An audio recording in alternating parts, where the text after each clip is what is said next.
మామూలుగా అందరం క్యూలో నిలబడి ఓటేయాలి. అంతేగాని ఎవరికి స్పెషల్ ప్రివిలేజెస్ అయితే లేవు. అటెళ్ళి ఎగ్జిట్ గేట్‌లో గుండా ఒకటి. సో, అందరూ క్యూలో వచ్చేయమని చెప్పాను. సో, వాళ్ళ అనుయాయులతో. వాళ్ళొచ్చి ఆయన ఓటేసి బయటకొచ్చిన తర్వాత ఆళ్ళు చెప్పినట్టున్నారు. నా దగ్గరకొచ్చి దురుసుగా మీరెవరు అట్లా మాట్లాడటానికి అని ఇంకా ఏదో అన్నారు బూతులు అట్లా గూడా. నువ్వు ఎట్లా బతుకుతావా అన్నట్టుగా దెబ్బేశారు. నేను spur of the moment I don't have any plan to hit or something. రౌడీలాగా నా మీద కాళ్ళు పెట్టి తంతం అవన్నీ చేశారండి. ఆయన వాళ్ళ అనుయాయులు అందరూ కలిసి కాళ్ళు పెట్టి తంతం, చేతులు పెట్టి కొట్టడం. అందుకే కదా ఇప్పుడు చూడండి ఇంకా బ్లడ్ ఎంత ఇదిగా వచ్చిందంటే యూ కెన్ సీ ఇట్. అది ఎవరైనా సరే ఒక పద్ధతి ఫాలో అవ్వాలి.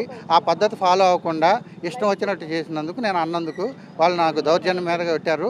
ఇప్పుడు నేను మా అమ్మగారికి మా కుటుంబానికి మరి వాళ్ళు చేసిన పనుల వల్ల ఎటువంటి హాని తగిలిద్దో తెలియదు.